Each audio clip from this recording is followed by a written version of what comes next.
창립 주일입니다.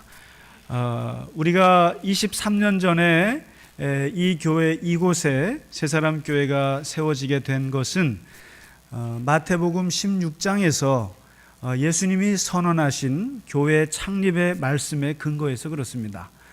베드로가 주는 그리스도시요 살아계신 하나님의 아들이라고 고백했을 때 바로 예수님께서 그 즉시 그 고백의 터 위에, 그 반석 위에 나의 교회를 세우겠노라 라고 약속을 하셨고, 그리고 나의 교회에는 두 가지 약속을 하셨는데 바로 음부의 권세가 이기지 못할 것이고, 그리고 천국의 열쇠를 주어서 땅에서 풀면 하늘이 풀리는 그러한 어마어마한 영적인 권세를 교회에다가 주셨습니다. 그 주님의 그 약속에 터해서 이곳에 새사람 교회가 들어섰습니다.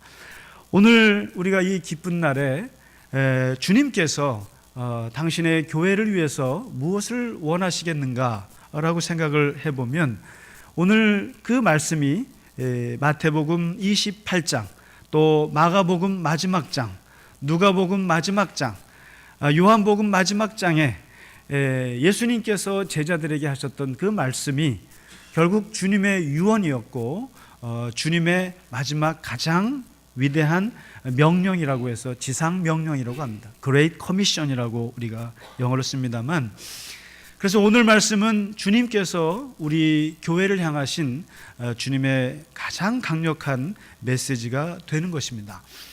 사실 알고 보면 기독교 신앙은 크게 두 개의 축으로 나눠질 수가 있습니다. 하나는 기독교 신앙은 부르심의 신앙입니다.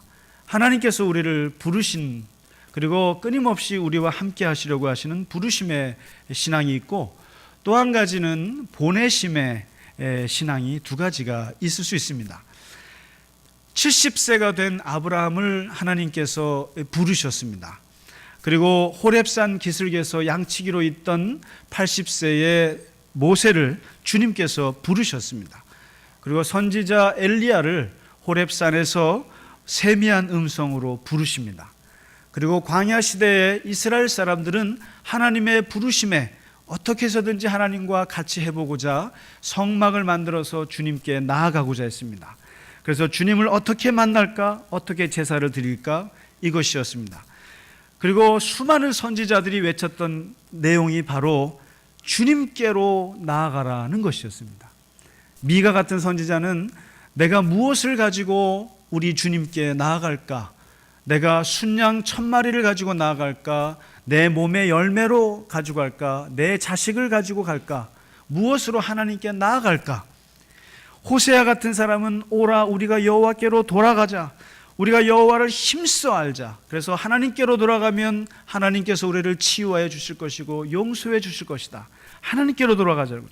요엘 같은 선지자는 너희는 이제라도 금식하고 울면서 애통하면서 마음을 다해서 주께로 돌아가라. 주께로 돌아가라. 옷을 찢지 말고 마음을 찢어서 회개하는 심령을 가지고 하나님께로 나아가라 합니다. 그래서 구약의 전체 흐르는 신앙의 큰 맥락은 하나님을 떠난 백성이여 하나님께로 돌아가라. 그리고 주님이 우리를 부르시니 주님께로 가라. 예수님도 이 땅에 오셔서 제자들을 불러 모으기 시작하셨습니다. 처음에는 12명을 모으셨고 잘 나가실 때는 70명까지 모을 적도 있었습니다. 그리고 가시는 곳마다 수고하고 무거운 짐진 자들이 있느냐, 나에게 오라. 내가 너를 쉬게 해줄 것이고 나에게 오면 편할 것이라고 예수님이 사람들에게 자꾸만 오라고 초대하십니다. 심지어는 나와 함께하지 아니한 자는 나를 반대하는 것이고 나와 함께 모으지 않는 자는 해치는 자라고까지 저주에 가까운 말씀도 하셨습니다. 심지어는 요한복음에서는 내가 내 안에 거하라. 나도 너희 안에 거할 테니까 너가 내 안에 있고 내가 너 안에 있으면 마음대로 기도하면 다 이루어질 것이다. 이렇게 예수님께서 우리에게 끊임없이 요구하신 것이 부르시는 것입니다. 나에게 오라. 나와 함께하라. 이것을 말씀하신 겁니다. 그래서 우리가 항상 이 신앙의 이 축 안에서 우리는 끊임없이 기도합니다. 기도하면서 주님께 어떻게 하면 가까이 나아갈까? 말씀을 보면서 어떻게 주님께 가까이 나아갈까? 그리고 우리가 어떻게 예배를 열심히 정말 정말 집중해서 예배를 드려서 주님이 내 안에 오고 내가 주님 안에 그렇게 당도할 수 있을까? 이것이 우리의 신앙의 가장 큰 고민이고, 또 모든 우리의 신앙의 행위들이 다 여기에 맞춰져 있습니다. 주님께 가까이 가기 위해서. 그런데 오늘 주님이 말씀하시는 것은 오라고 해 놓으시고는 그 다음에 하시는 말씀이 가라는 겁니다. 아브라함을 하나님께서 부르셔서 오라 그래 놓고는 한다는 말씀이 왜 부르셨어요? 그랬더니 가서 가라 하는 거예요. 그러니까 여러분, 어르신께서 오라 그래 놓고 갔더니 가라 그러면 기분이 어떠시겠습니까? 뭐 이런 분이 다 있어. 오라 그래 놓고는 내용은 가라예요. 고향과 친척과 아버지 집을 떠나라 이었습니다. 모세를 하나님께서 불러놓으시고는 왜 부르셨어요? 그랬더니 내가 애굽에 있는 나의 백성들의 신음을 보았고 그들의 울부짖음을 들었고 내가 그들의 고통을 보았기 때문에 그들을 내가 구원할 것이고 데려가서 젖과 꿀이 흐르는 땅으로 데려갈 것이다. 아, 그래요? 그리고는 하시는 말씀이 너가 가라 였습니다. 너가 가라. 예수님께서도 열심히 제자들을 모아놓으시고 그들과 함께 하시고 식사도 하시고 가르치고 입히고 먹이고 그리고 그들을 훈계하고 상담하고 본을 보이시고 심지어는 그들 앞에서 십자가에서 죽으시기까지 하시면서 제자들과 함께 하시고 나서는 부활하시고 떠나실 때 하신 말씀은 뭐냐면 가라 하는 겁니다. 마치 부모님이 자식들을 20년 동안 키워놓고 그렇게 애지중지 그 아이를 품에 품고 날마다 함께 하다가 이제는 자식들을 보내는 것 같이 가라. 이제 대학도 가고 유학도 가고 제발 좀 시집도 좀 가라. 장가도 가고 집 좀 떠나라 말합니다. 근데 오늘 예수님의 말씀, 기독교 신앙의 하나의 큰 축이 바로 가라는 겁니다. 보내는 거죠. 그래서 오늘 예수님이 하시는 이 가라는 말씀 16절부터 얘기하시는 겁니다. 부활하시고 나셔서 40일 동안 제자들과 함께한 후에 이제 떠나가면서 하시는 마지막 말씀입니다. 뭐냐면 이제는 내가 고난과 부활의 모든 이 일을 체험했기 때문에 하나님께서 나에게 모든 이 땅과 하늘의 권세를 다 주셨다. 이제 모든 권세를 하나님이 나에게 주셨는데 이 권세 위에 내가 너희에게 말하는데 첫째 가라. 어디로? 세상으로 가라. 세상으로 나가라. 제발. 그리고 모든 민족으로 사람들 만나면 제자로 삼아라. Making disciple을 해라. 그리고 그 제자를 삼을 뿐만 아니라 그들에게 아버지와 아들과 성령의 이름으로 세례를 주라. 구원을 베풀게 하라. 구원을 알게 하고 하나님의 자녀가 됨을 알게 하고 그리고 하나님의 백성이 되도록 세례를 베풀라. 그리고 그만두지 말고 하나님의 말씀을 지키고 살 수 있도록 끊임없이 가르치고 끊임없이 계속 그렇게 하라 하고 4가지의 말씀을 합니다. 이것은 주님의 명령이에요. 여러분 혹시 청개구리가 왜 비가 오는 날 우는지 아십니까? 모르시나요? 청개구리가요 그렇게 말을 안 들었답니다. 그렇게 말을 안 들어서 어머니 청개구리께서 밥 먹으라 그러면 라면 먹고 학교 가라 그러면 오락실 가고 그리고 세수하라 그러면 딴짓하고 그래서 항상 반대 일만 하는 거죠. 그래서 이제 어머니 청개구리께서 돌아가실 때가 됐는데 얘가 항상 말할 때마다 반대로 하니까 이제 내가 산에 묻혀야 되는데 산에 묻으라 그러면 물에 묻겠지. 그래서 할 수 없이 어머니의 유언이 나를 물가에 묻어라 이렇게 한 거죠. 그런데 어쩜 좋습니까? 이 못난 청개구리도 양심이 있어서 어머니께서 마지막 남긴 유언만큼은 거스를 수가 없어서 어머니의 유언을 받들어 물가에다 묻었죠. 그래서 비가 오면 어머니가 떠내려갈까 또 어머니 시신이 또 드러날까 그 마음이 아파서 슬피 운다고 하는 믿거나 말거나 이야기죠. 믿거나 말거나죠. 청개구리조차도 그 못난 청개구리조차도 어머니의 유언을 어길 수가 없는 것입니다. 마찬가지로 우리 인간이라고 하면 모든 부모님의 마지막 유언만큼은 어떠한 불효자도 들어드리려고 합니다. 그런데 이 예수님의 그럼 유언은 무엇인가? 바로 가라는 거죠. 가라는 거죠. 그러면서 주님께서는 내가 너희에게 분부했던 가르쳤던 모든 것을 세상에 나가서 전하고 세례를 주고 가르치고 베풀라고 명령을 하시는 거죠. 이게 유언입니다. 그렇기 때문에 기독교는 2000년 동안 예수님의 이 유언 때문에 교회가 크건 작건 그리고 교회가 잘났건 못났건 간에 이 주님의 유언을 다 받들고 살아왔습니다.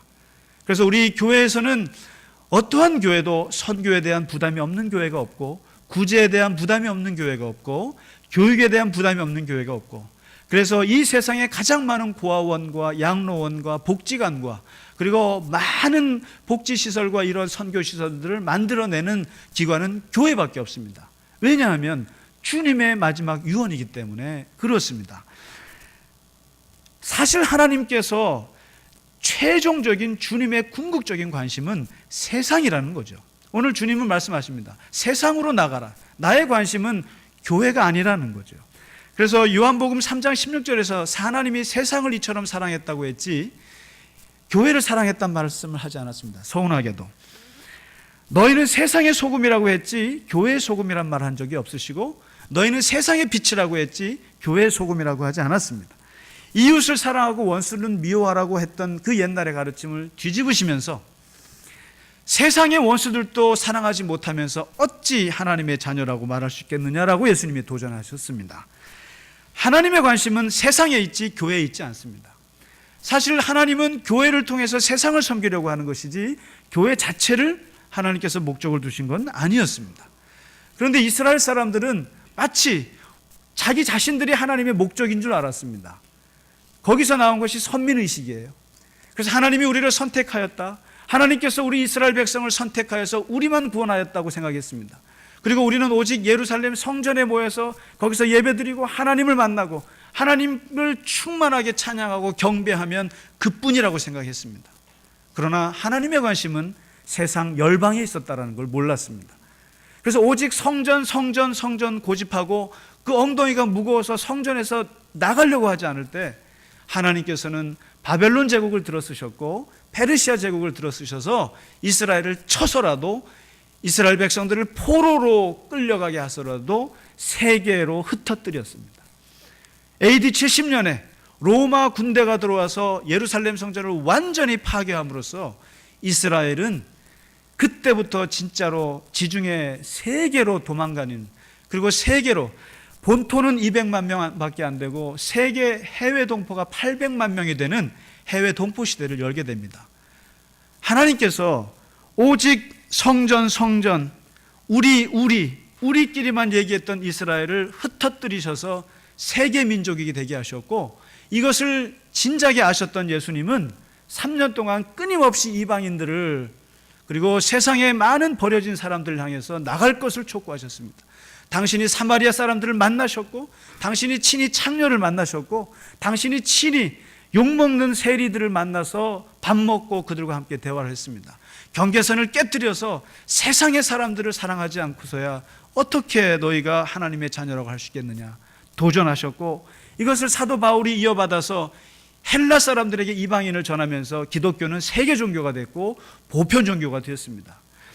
유대교는 그것을 벗어나지는 못했습니다. 그래서 이것을 가지고 우리는 뭐라고 말하냐면 선교 마인드라고 말합니다. 선교 마인드. 교회는 선교 마인드를 갖지 않으면 안 된다는 거죠. 그래서 사도 바울이 고린도서에서 이런 고백을 합니다. 나는 솔직히 말해서 사도고, 나는 솔직히 말해서 부러울 것이 없는 자유인이고, 나는 내가 설교하면 돈을 받을 권리가 있고, 그리고 심지어는 나는 결혼할 수 있는 자유도 있는 사람이다. 그러나 나는 결혼하지도 않고 나는 돈을 받지도 않았고, 그리고 나는 종처럼 살아오는 이유가 있다. 왜 그러냐면 나는 오직 그 사람들을 구원하기 위한 선교 마인드 때문에 그렇다. 그래서 내가 율법을 고집하는 사람들 앞에 가서는 내가 율법이 있는 것처럼 아는 것처럼 대하고, 또 율법을 모르는 무식한 이방인들 가서는 무식한 이방인처럼 행동을 한다. 누가 보면 나보고 줏대 없다고 말할지도 모르겠으나 그러나 나는 그들을 얻기 위해서 선교 마인드가 있기 때문에 그런 것이라는 거죠. 여러분, 사실 교회에 보면 다 이념들이 다양하세요. 다양하신데 목사가 저도 이념이 없겠습니까? 그런데 보수적인 분들한테는 태극기 휘날리면을 강조합니다. 저도. 그리고 진보적인 분들 앞에서는 또 진보적인 이야기를 합니다. 왜 그렇습니까? 그러면은 이 양쪽을 다 아는 교인들은 되게 이중인격자라고 저를 비난합니다. 그런데 분명히 말씀드립니다. 저는 양비론자가 아니라 선교주의자입니다. 당신을 얻기 위해서, 당신을 교인으로 얻기 위해서 저는 맞춰주는 겁니다. 오늘 바울이 그렇습니다. 율법을 아는 사람들한테는 율법을 아는 척 해주고, 율법을 모르는 사람들한테 율법을 모른 척 해주고, 왜냐하면 그들을 얻기 위한 것이다. 다른 목적이 없다는 거죠. 이것이 바로 성육신의 관점입니다. 그래서 이 선교 마인드를 가지고 있는 사람들은 세상에서 친절합니다. 그리고 세상에서 성숙을 보여줍니다. 그리고 정직하게 살아요. 왜냐하면 그들을 얻기 위해서 그렇습니다. 직장에서도 본이 되어 보입니다. 왜냐하면 잘나서가 아니라 선교하기 위해서 그렇습니다. 지난 22일인가요? 세계의 그 복음 전도자로서 이름을 날렸던 빌리 그레함 목사님이 99세 나이로 별세하셨습니다. 이분은 60년을 정말 2억 명 이상에게 설교를 하신 분입니다. 아주 입지전적인 인물입니다. 근데 이분이 우리나라에서도 여의도에 와서 한번 대단한 설교도 하시고 하셨는데, 이분의 설교를 들어보면 굉장히 간단하고 단순하고 그리고 굉장히 긴급한 아주 강력한 메시지를 담아내시는 분입니다. 근데 이분이 이제 저는 사실 벌써 돌아가신 줄 알았어요. 돌아가신 줄 알았는데 이번에 99세로 돌아가셨다 그래서 저도 참 너무 몰랐다 생각이 들었는데, 그래서 이렇게 기사들을 보니까 마침 그 BBC에서 이분의 기사를 여러 컷을 냈습니다. 근데 거기에 한 기사가 있는데 빌리 그레함 목사님이 이분이 60년 동안 가졌던 6가지 신념을 소개를 했습니다. 그걸 이렇게 보면 이분은 이런 신념을 가지고 있더라고요. 기독교는 만인의 종교입니다. 백인의 종교도 아니고 흑인의 종교도 아니고 부자의 종교도 아니고 가난한 자의 종교도 아닙니다. 누구에게나 모두가 믿을 수 있는 종교입니다. 그래서 빌리 그레함을 놓고 인권주의자라는 말을 붙입니다. 굉장히 보수적인 분이신데, 그러니까 선교 마인드를 가지고 있으신 분들은 세상에서도 굉장히 인정받을 수밖에 없는 평화주의자고 평등주의자고 이런 이야기를 들을 수밖에 없습니다. 왜냐하면 복음을 전하기 위해서는 남녀 차별 구별해서는 안 되기 때문에 그렇습니다. 그리고 나는 세상 누구와도 만날 수 있다. 이게 선교 마인드를 가지고 있는 사람들은 누구나 만날 수 있는 겁니다. 예수님이 창녀를 만나고 세리를 만나고 부자와 가난한 사람을 가리지 않고 만났던 것처럼 빌리 그레함 목사님은 심지어 김일성을 만났습니다. 미국 가보면 아십니다. 북한을 얼마나 나쁘게 보는지, 김일성을 얼마나 나쁘게 보는지. 그런데 김일성이 죽기 2년 전에 그를 만나서 강연을 하고 설교를 했습니다. 바로 이 보수적이신 분이 김일성을 만난다는 이유는 선교 마인드예요. 나는 누구도 만날 수 있다는 거예요. 선교하는 사람들이 누구를 가리겠습니까? 어떤 암흑 같은 순간이 와도 소망을 결코 잃지 않는다. 선교 마인드를 가지고 있는 사람들은 세상에 죽을 일은 없는 겁니다. 아무리 고난이 와도 거기에서 살아날 소망이 있다는 걸 절대 소망을 가지는 거죠. 그러니까 이분은 이분의 메시지 속에서 망하는 건 없어요. 그리고 이분의 메시지와 복음 속에는 어떠한 상황에서도 우리는 다 살아날 수 있다고 말합니다. 그러니까 99세까지 살은 것 같아요. 이 세상 그 누구도 구원받지 못하는 사람이 없다고 믿는 겁니다. 이분은 심지어는 그렇게 무서운 깡패도 용서받지 못할 사람이 없다. 우리는 율법적인 사고를 가지고 있는 사람들은 저 사람이 천국에 갈 수 있을까? 저런 사람이 어떻게 교회에 나올 수 있을까? 그런데 빌리 그레함 목사님은 누구든지 구원받을 수 있다. 인간에게는 누구나 하나님께 용서받고 구원받을 수 있는 가능성이 있노라. 이것이 있기 때문에 선교 마인드를 가진 사람만이 할 수 있는 생각입니다. 사람을 차별하지 않습니다. 그리고 누구나 다 하나님께로 돌아올 수 있다고 하는 이 믿음이 있는 것이죠. 그리고 마지막은 모든 그리스도인들은 하나님의 대사다. 그렇기 때문에 누구든지 다 하나님의 미션을 가지고 있는 사람들이고 하나님의 사명을 가지고 있는 분들이기 때문에 세상에 어디에서든지 하나님이 그들에게 권능을 주셨다. 그래서 오늘 예수님이 말씀하신 게 그렇습니다. 선교하는 교회, 그리고 세상 사람들에게 복음을 전하려고 하는 사람들에게는 하늘과 땅의 모든 권세를 주님께 주셨는데 주님이 그걸 우리에게 주시겠다고 말씀하시지 않습니까? 모든 대사에게는 권한이 있습니다. 마찬가지로 모든 복음을 전하는 자들에게는 이러한 권한과 권능이 있다는 거죠. 그러면서 그 BBC 다큐멘터리에서 영상에서 이게 나옵니다. 언젠가 여러분은 내가 죽었다는 말을 듣게 될 것입니다. 그러나 그 말을 믿지 마십시오. 나는 그때 하나님 앞에 있을 것입니다. 이런 얘기입니다. 멋있죠? Presence of God. 이게 하나님 현존 앞에, 하나님 앞에 내가 있을 것입니다. 나는 죽지 않습니다. 이런 얘기를 합니다. 이런 분들은 교회가 선교를 하고 선교 마인드를 가지고 살아가는 교회, 선교 마인드를 가지고 살아가는 모든 그리스도인들은 그러면 어떠한 하나님의 은혜가 있는가? 오늘 다니엘 12장 3절에 굉장한 말씀을 주십니다. 이 말씀이 뭐냐면 많은 사람을 옳은 대로 돌아오게 한 자는 별과 같이 하늘에서 영원토록 빛나리라. 대단한 말입니다. 다시 말해서 옳은 대로 돌아오게 한다는 게 뭡니까? 주님께로 인도하는 것은 좋은 일이에요.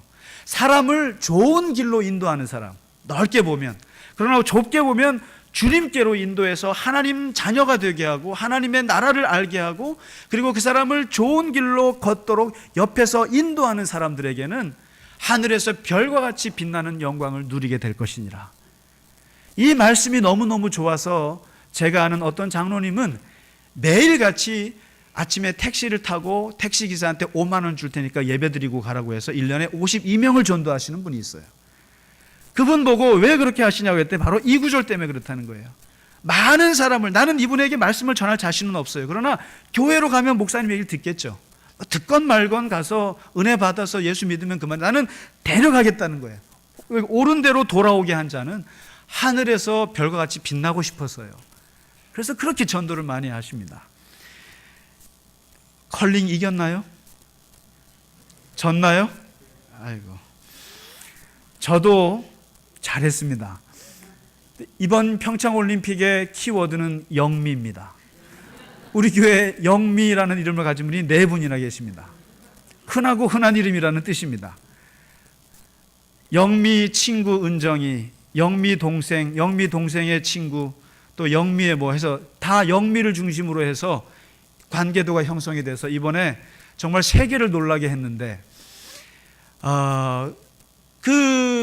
어떻게 마늘 동네에서 정말 어떻게 보면 흙수저라고도 할 수 있고 촌동네라고 할 수 있고 아무 지원도 없고 어쩌면 그런 데서 세계를 놀라는 이런 실력이 나올 수 있을까? 그런데 그것을 자세히 보니까 거기에 김민정 감독 그분이 인터뷰한 내용이 그걸 보고 알았습니다. 우리는 10년 동안 상대방이 누구인지 관심 갖지 않는 훈련을 10년 동안 했답니다. 상대방이 랭킹 1위건 랭킹 10위건 관심 없고 오직 자신들에게만, 자신만 집중하는 훈련을 10년 동안 했답니다. 제가 그 말을 듣고 너무 놀란 것이 야, 지피지기면 백전백승이라는 말이 틀린 날도 있구나. 남을 의식하지 않고 남이 누군지 신경 쓰지 않고 오직 자신에게만 집중해서 자기의 길을 걷겠다고 하는 그들의 눈 속에 그게 보였지 않습니까?